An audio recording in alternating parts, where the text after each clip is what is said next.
Welcome करता हूँ आपको अपने नई वीडियो में। आज के जो टॉपिक है हमारा वो बेसिकली है कि किस तरह से हम जो है वो अपना एनटीएन अपडेट कर सकते हैं और किस तरह से हम अपना एनटीएन क्रिएट कर सकते हैं। देखिए, जब आप अपना आईडी पासवर्ड जनरेट करते हैं तो उसके फ़ौरन बाद ही आपको आपका एनटीएन नंबर जो है वो जारी हो जाता है। लेकिन इसके अंदर मॉडिफ़िकेशन आपको करनी पड़ती हैं, क्योंकि जब आप अपना आईडी पासवर्ड बना रहे होते हैं तो उस टाइम आप उसके अंदर कोई बिज़नेस या सैलरी या इस तरह के कुछ भी आप ऐड नहीं कर सकते हैं। तो उसको आपको मॉडिफ़ाई करने के लिए, यानी अपनी मर्ज़ी से उसके अंदर बिज़नेस और सारी चीज़ें ऐड करने के लिए आपको एक 181 का फॉर्म होता है, जिसे आपको कंप्लीट करके सबमिट कराना होता है, और जो कि सबमिट कराने के तकरीबन 20 से 25 मिनट बाद आपका पोर्टल के ऊपर जो है वो एनटीएन अपडेट हो जाता है। अब आपने करना ये है कि आपके पास जो अपना आपका लॉगिन आईडी होगा, उससे आपने लॉगिन कर लेना है आइरिस के अंदर।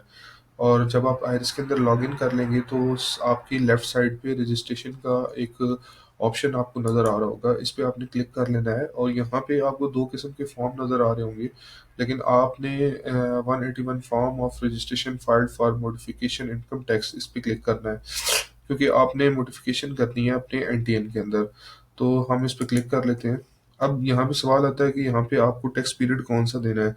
तो आपको जो भी अपडेट होगा उस टाइम के ऊपर, जो आप जिस ईयर में कर रहे हैं, तो उसका जो भी करंट ईयर होगा उसको आपने सिलेक्ट कर लेना है। यहाँ से आपने 2025 अभी क्योंकि है, तो मैंने 2025 तक को ही सिलेक्ट करना है, तो मैं इसके ऊपर 2025 लिख लेता हूँ और मैंने इसे कंटिन्यू कर दिया। जैसे आप ये करेंगे तो आपके सामने 181 का फॉर्म ऑफ रजिस्ट्रेशन जो है वो ओपन हो जाएगा। अब यहाँ से आपने करना ये है कि आपने सबसे पहले अपना रेजिडेंशियल एड्रेस देखना है कि क्या वो प्रॉपर तरीके से आपका एड्रेस ठीक लिखा हुआ है। अगर नहीं लिखा हुआ तो उसको आप दोबारा से जो है वो एडिट करके दुरुस्त कर सकते हैं। तो उसके बाद आपने करना ये है कि अब इसके एड्रेस में हम थोड़ी बहुत मिस्टेक्स हैं वो मैं साथ ही जो है वो क्लियर कर लूँगा। लेकिन आपने करना ये है कि एक नया एड्रेस, मैं आपको समझाने के लिए एक नया एड्रेस लिख देता हूँ ताकि आपके लिए आसानी हो। कि फ़र्ज़ करें कि मुझे अब इस केस में ये है कि रेज़िडेंशियल एड्रेस और जो बेसिकली उनकी कारोबार का एड्रेस है, वो सेम विलेज है।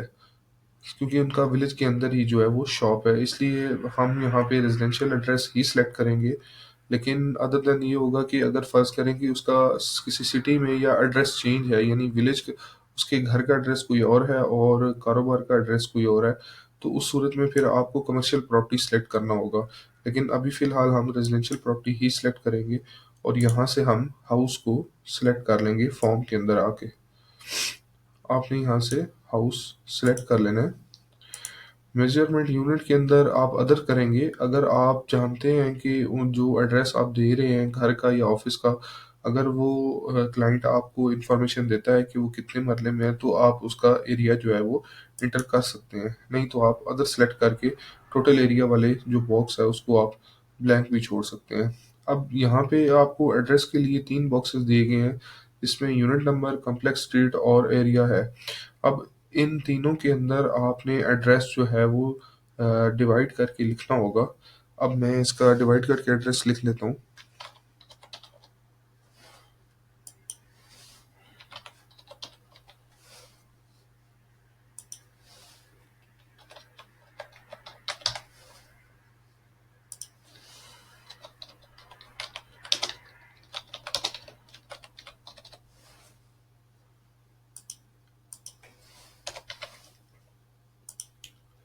ये लिखने के बाद आपने सर्च वाले बटन पे क्लिक करना है और इसका सिटी सेलेक्ट कर लेना है। हमारे केस में ये ज़िला चकवाल है, तो हम इसको ज़िला चकवाल ही सिलेक्ट करेंगे। कैपेसिटी के अंदर आपने ओनर ही कर रहे हैं, क्योंकि अगर आप बेनामी या लीज करेंगे, यानी फ़र्ज़ करें कि दुकान या जो भी उसका कारोबार ऑफिस वगैरह है वो अगर उसने किराए पे रखा हुआ है, तो अगर आप इसको सिलेक्ट करते हैं तो फिर आपको अटैचमेंट में उसका जो एक होगा लेटर, जो किरायानामा होता है, वो भी आपको साथ में लगाना पड़ेगा। तो हम इसमें इस केस में हम इसे ओनर ही रखते हैं। अब हंड्रेडशिप ओनर है कि नहीं ये आपको और आपके क्लाइंट को पता होना चाहिए, आपने क्लाइंट से पूछ लेना है, लेकिन मोस्ट ऑफ द केस यहाँ पे आपने 100 ही सिलेक्ट करना है। जैसे आप यहाँ पे आप इसके कर लेंगे, तो इसको करने के बाद आपने एक मतलब रिफ्रेश जब करेंगे कई बार आपको प्रॉपर्टी का जो एड्रेस है वो शो नहीं होगा आफ्टर एंटर करने के बाद। तो फर्स्ट करें कि आपने जो अभी एंटर किया है वो एड्रेस ठीक है, तो आपने इसको चेक कर लेना है, यानी राइट साइड से आपने बॉक्स को टिक कर लेना है। अब बिजनेस में आएंगे, बिजनेस में आने के बाद मैं इनके बिजनेस का जो है वो राइट साइड पे प्लस पे क्लिक करके बिजनेस का एड्रेस जो है वो लिख लेता हूँ।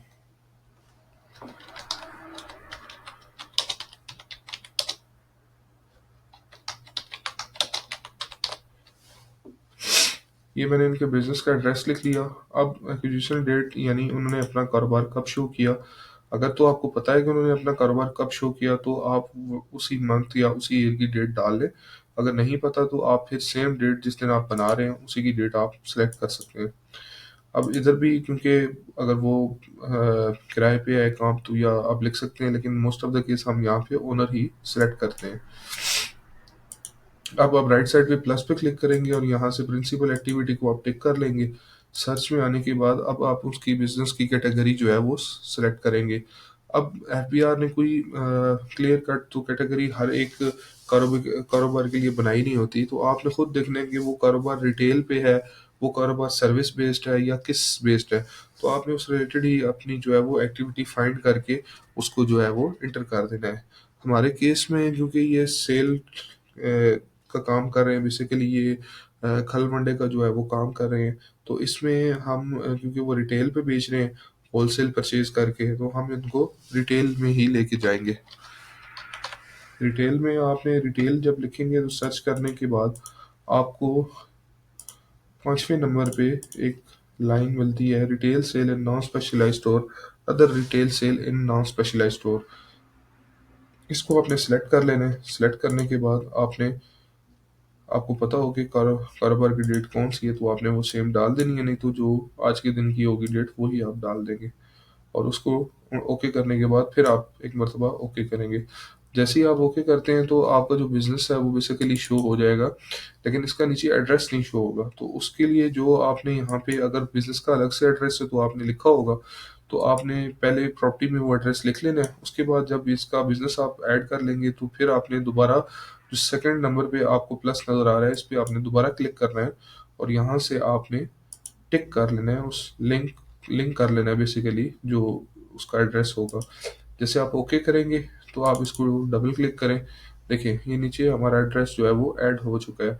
अब यहाँ पे आप कर सकते हैं कि अगर फर्ज करें कि आप कंसल्टेंट हैं तो फिर आप कंसल्टेंट ही सिलेक्ट करेंगे। बेसिकली आप लिंक कर सकते हैं इसको अपनी आईडी से, अगर आप खुद फाइलर हैं तो, क्योंकि उससे आपको फ़ायदा ही होगा कि आप अपने ही लिंक के थ्रू अपनी जो एफपीआर की आईडी होगी उससे आप जो है वो इनको फाइलर भी कर सकते हैं दोबारा, यानी उनकी रिटर्न आप जमा करवा सकते हैं। उसमें बहुत सारी आप जो है वो एडिट कर सकते हैं इनकी प्रोफाइल को, और इनकी जो रिटर्न वगैरह है उसको भी आप जो है वो डाउनलोड वगैरह कर सकते हैं। तो अगर आपने करना है इसको लिंक तो आप ज़रूर करें, नहीं तो उसके बिना भी ये सबमिट हो जाएगा। तो इस केस में हम कर रहे हैं।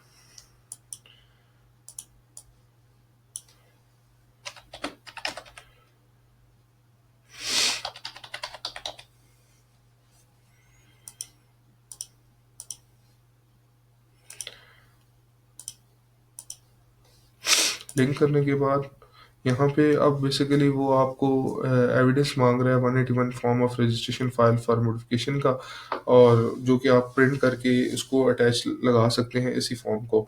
एविडेंस वो मांग रहा है आपसे ओनरशिप का जो यहाँ पे आप बिजनेस कर रहे हैं, और पेड यूटिलिटी बिल आपका जो आपकी 3 मंथ्स से ज़्यादा जो है वो पुराना ना हो, वो आपको जो है इन सब की जो है वो बेसिकली पीडीएफ फाइल बना के अटैचमेंट लगानी होगी।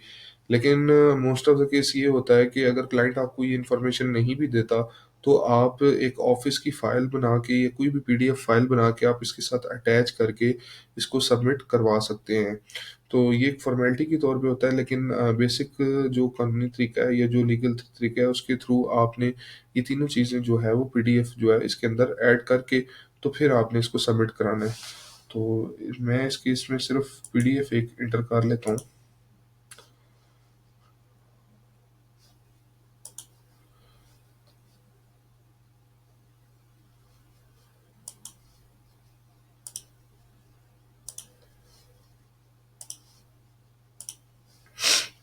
ये आपने एंटर करने के बाद तीनों, उसके बाद आपने अपनी सारी इन्फॉर्मेशन एक मरतबा दोबारा देख लेनी है और रिव्यू करने के बाद आपने इसे सबमिट कर लेना है।